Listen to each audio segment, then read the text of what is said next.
the channel for more heartfelt stories about family and life. The backyard of my mother's house in Portland was brightly decorated with pink and blue ribbons, helium balloons floating gently in the air, and a hum of laughter and conversation all around. It was an early summer day, clear skies, soft sunlight. We were hosting our baby's gender reveal party, something I had once imagined would be one of the most beautiful memories of my life. I was 6 months pregnant, and even though there had been more silence than usual between Mason and me lately, I convinced myself he was just anxious about becoming a father. I had invited over 30 people, mostly relatives from both sides and a few close friends from college. Everyone was smiling, holding mocktails, waiting for the moment Mason and I would pull the cord together, sending hundreds of colored confetti pieces into the sky. I wore a white maxi dress, my hair down, my hands trembling slightly from both excitement and exhaustion after the preparations. Mason stood beside me, his shirt crisply pressed, his face like carved stone, calm in a cold way. When I turned to say something to him, he only smirked. I forced a smile, telling myself I was being overly sensitive. 3, 2, 1. We pulled the cord. Oh. A burst of pink paper shot into the air, swirling in the breeze. The entire yard erupted. Cheers rang out. "The girl, congratulations!" My mom hugged me tightly. My best friend Lisa even burst into tears from emotion. But as applause and radiant smiles surrounded me, Mason didn't even look up. No smile, no hand on my belly, nothing he once promised. Instead, he stepped back, pulled a white envelope from his blazer pocket, and extended it toward me. Before I could even grasp what was happening, he spoke, clear and cold as steel. "I can't do this anymore, Nova. I'm in love with someone else. These are divorce papers." The music stopped abruptly. Someone dropped a glass. I heard it shatter, though I couldn't tell if the sound came from the drink table or my own chest. I stood frozen, staring at the white envelope in his hand. His words still echoed in my ears like the shriek of a train whistle piercing through my skull. "What did you just say?" my mother screamed, almost in disbelief. "In front of her, in front of everyone?" Mason didn't look at her. His eyes stayed locked on me, like he was testing how fast I would break.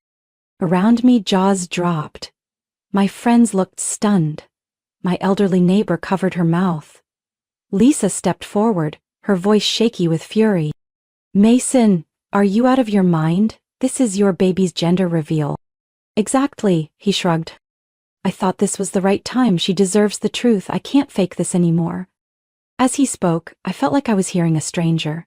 The man who once held me close now stood like I was something he couldn't wait to walk away from. And then, like a hairline crack spreading into a full fracture, I just stared at him for a few seconds. Then slowly turned to the stunned crowd and said quietly, "I have an announcement too." My voice was soft, but each word pierced the heavy air like a needle. Mason didn't move. My mother blinked at me, speechless, her lips slightly parted. Lisa's eyes widened. I smiled, a slow, deliberate smile, the kind you wear when you've seen the storm coming, and chose to stand still and wait for it. I met Mason during sophomore year in a night philosophy class I almost skipped because I was exhausted from a shift at work. I sat in the back row, struggling to stay awake and take notes when he walked in late, wearing a wrinkled hoodie, hair a mess, smiling absent-mindedly. He sat next to me like he'd known me forever, leaned over and asked to borrow a pen. "I could repay you with a latte after class." I laughed. He looked at me like I was the most interesting person in that room full of theories. From that day on, Mason stuck to me like a shadow. He knew how to make me feel special. Every morning text, every handwritten goodnight note slipped into my library cubby. My friends called him the guy of tiny gestures that haunt you forever. We were together 6 years before we got married. I thought I knew him. The warm smile, the humor, the way he listened. But if I'd paid closer attention, I might have seen the cracks long ago. Back when we were dating, Mason often disappeared for hours without a clear reason. When I asked, he always had an explanation: helping a friend move, car trouble, dead phone battery. So convincing, I felt guilty for doubting him. His phone was always face down. At first, I thought it was just a habit, but one day, I caught him yanking it off the charger and shoving it into his pocket the moment I walked in. That's when things started to feel off. Once, while using his laptop to send an email, I noticed he hadn't logged out of his Google account. His search history popped up: fancy restaurants in Seattle I'd never heard of, spa packages for couples, even searches for how to plan a surprise proposal. The weird part? That was nearly a year after we were already married. When I asked, he just shrugged. A friend at work asked me to look stuff up. You know how clueless those guys are about romance. Then he laughed and wrapped his arms around me from behind. Don't overthink it. I love you. And I chose to believe him. After the wedding, Mason stopped writing me those notes. Our evening talks on the balcony faded. He came home late often, sometimes saying he had executive meetings, other times blaming traffic. But he worked freelance in software. Most of his job was remote. I started counting my dinners, alone. One night, I made his favorite barbecue dish and waited 3 hours. No sign of him. His phone was busy. Around midnight, I got a single text. Crashing at Ethan's. Talk tomorrow. I'm not the suspicious type, but something inside me began to stir. Quiet and heavy. Every time Mason smiled, I wondered if that smile was still meant for me. One night, as we lay quietly in the living room under the soft yellow glow of a lamp, I asked, Mason, is there something you're not telling me? His stare lingered until the silence felt heavy enough to choke me. Nova, you're exhausted from the pregnancy. Don't let your imagination make things worse. I never brought it up again, but from that day on I started paying attention to every little detail: the number of times he left the house without a reason, the messages he ignored, the flicker of anxiety in his eyes whenever I got close to his phone. Something was slipping through my fingers, but Mason left no clear trace, just a growing emptiness between us. I often stayed up late, hand resting on my belly, wondering if the baby inside me could feel the things I was trying so hard to hide.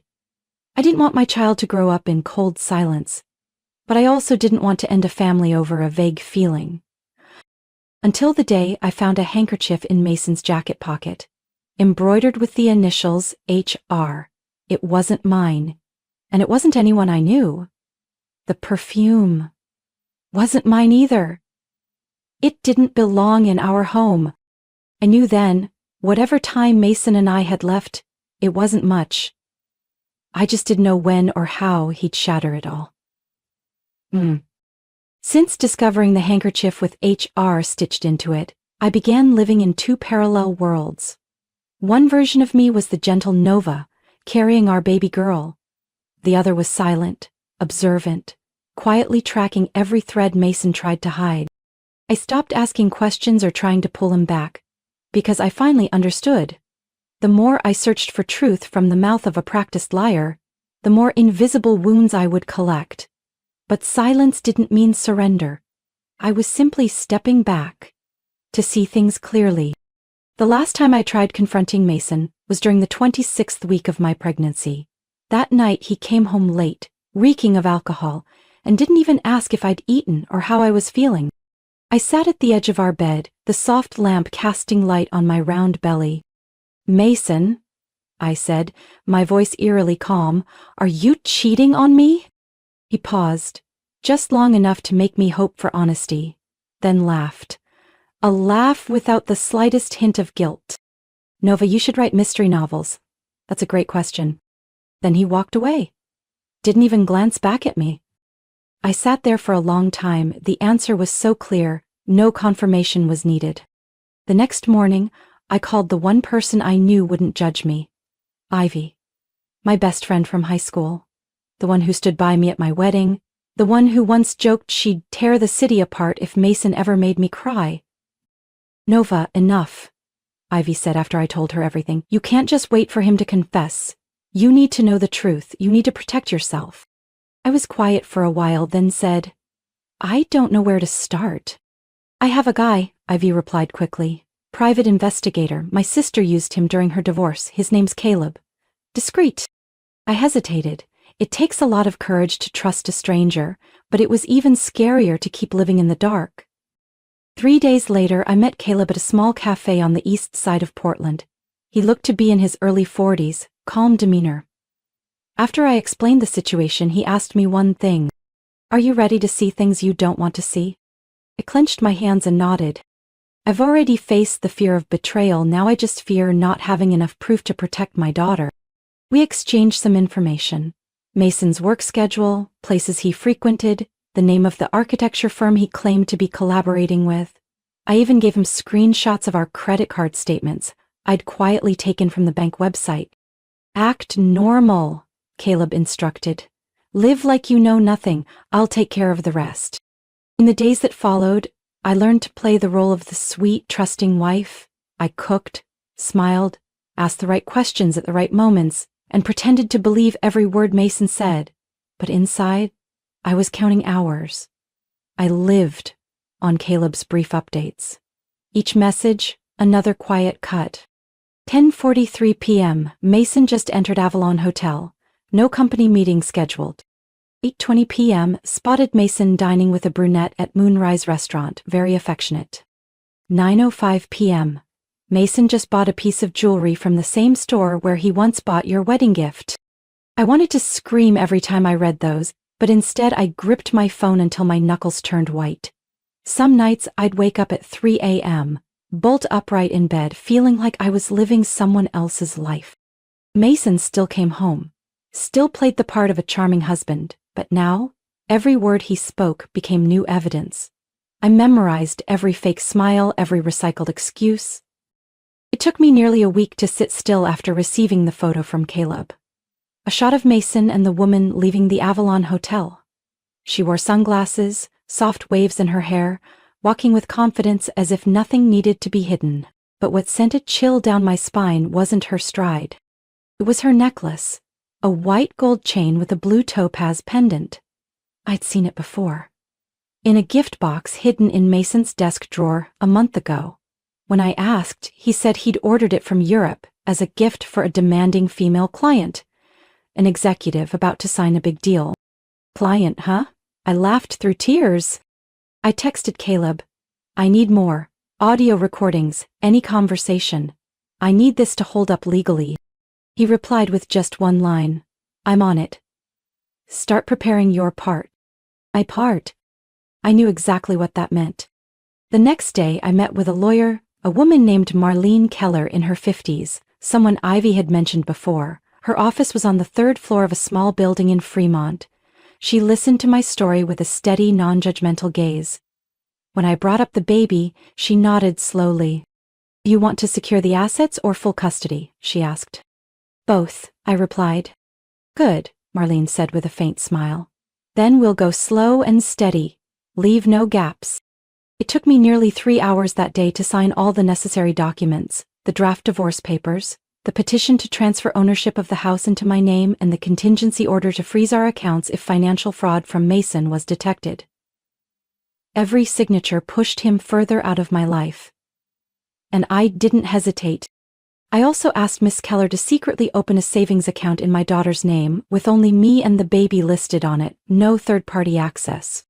"I want my child to grow up without carrying her father's stains," I said. "I don't need his money. I just want peace." As I left the law office, I felt lighter, like a boulder had been lifted from my chest. But I knew it wasn't over. Mason still had no idea about the storm building beneath what he thought was calm water. Caleb kept sending me short recordings, each one a stepping stone toward the gender reveal party. In one clip, Mason's voice oozed mockery. "Just wait till she sees the divorce papers. Her face will collapse, she's that weak." I saved the clip unedited, untouched. I placed it in a folder labeled Nova_Rising. Each night I played it all just to remind myself that this was no longer the man I loved. This was someone who had planned to humiliate me on what should have been the happiest day of our lives. I started planning the party. Down to every silver candy bead. I chose to host it at my mother's house in Portland, with its spacious, private backyard. Every decoration was checked by me and Lisa. I wanted perfection, not just to impress. I needed everyone to be there, on time, in place. The guest list was carefully curated. I invited Mason's entire family, the same people who once saw me as not good enough. I invited a few of his old friends, the ones who would definitely call around afterward, and of course, I didn't forget her. I wrote the name as Haley Roberts, the exact initials embroidered on that handkerchief. Lisa was stunned by how meticulously I worked. One afternoon she pulled me aside and whispered, "Nova, what exactly are you planning?" I gave her a soft smile, more patient than pleased. "It's not revenge, it's just making sure he has no way out." 3 days before the party, I received Caleb's final message. "I've sent everything to your email, photos, receipts, and recordings.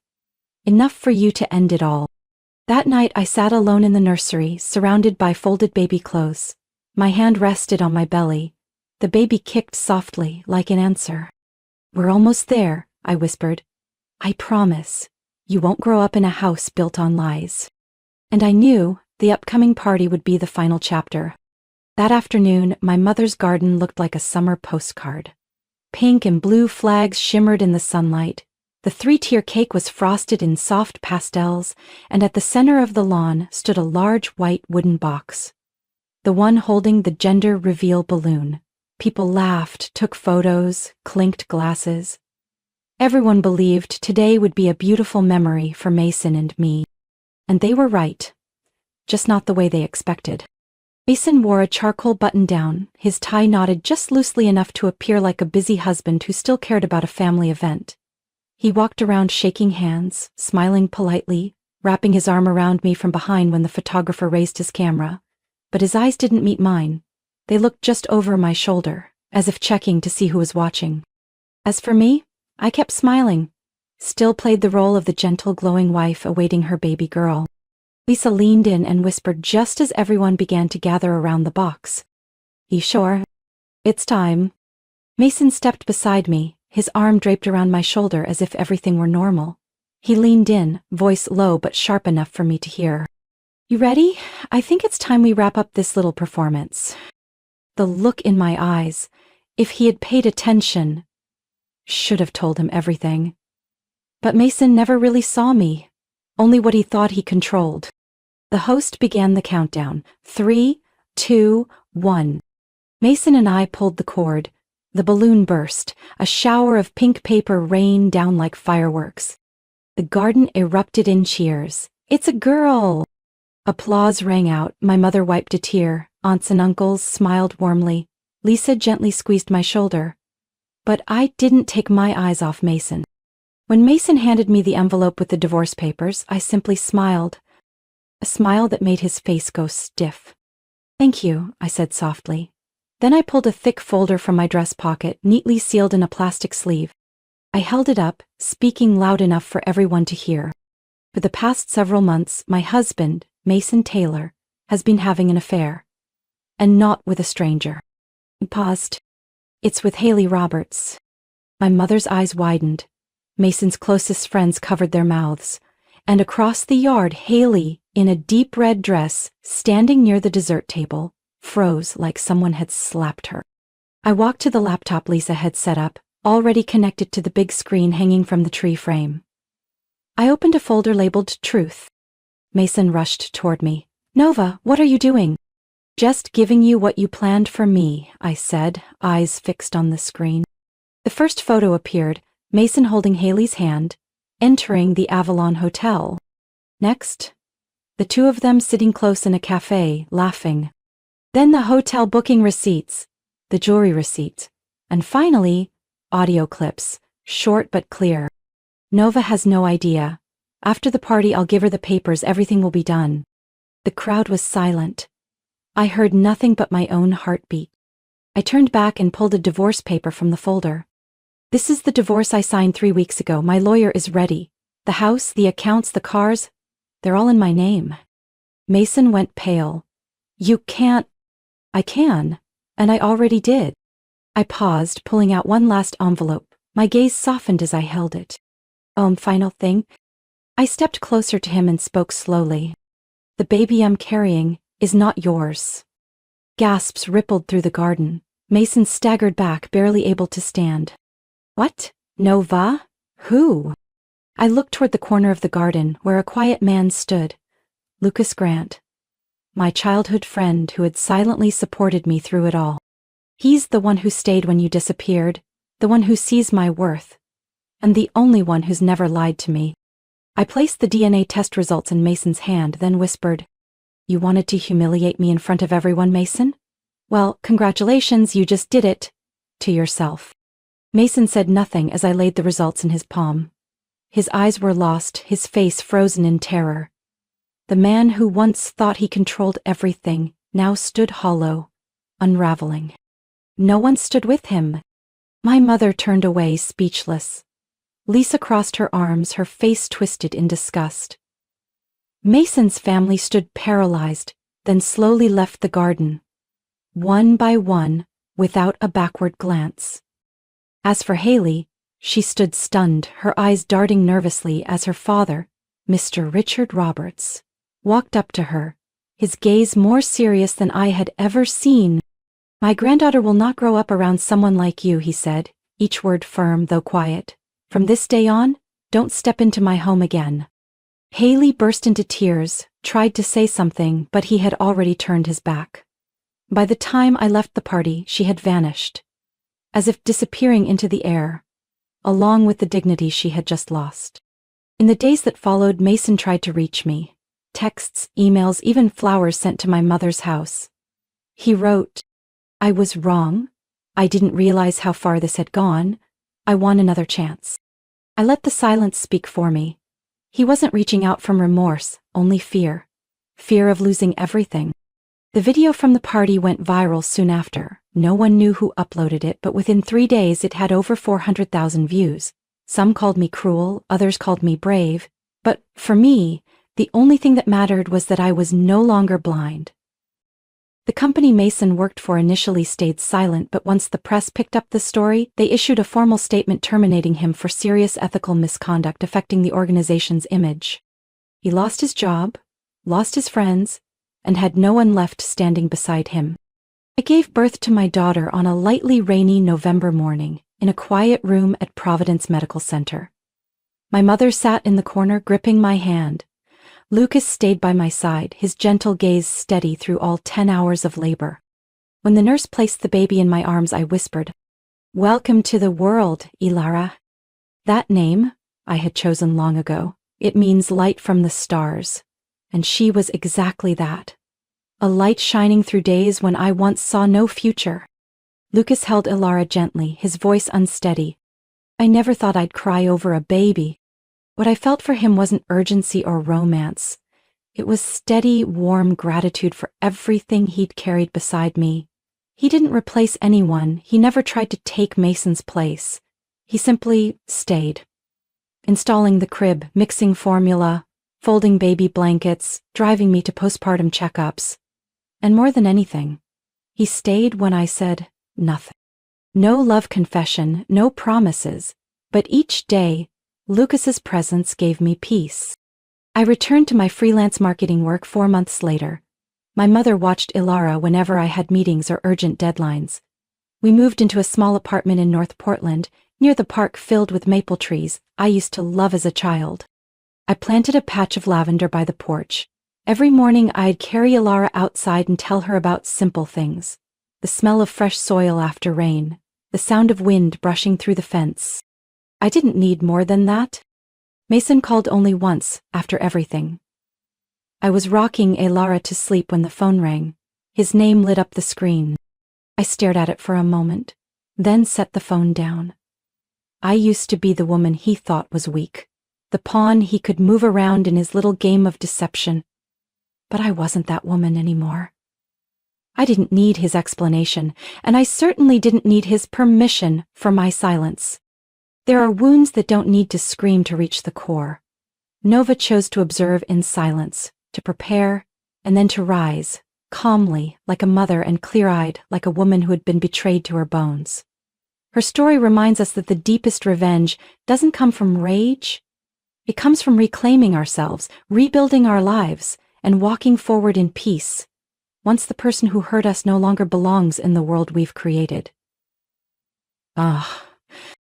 What do you think about Nova's choice and how she faced betrayal? Share your thoughts in the comments. And don't forget to follow the channel for more emotional and meaningful stories about family and life.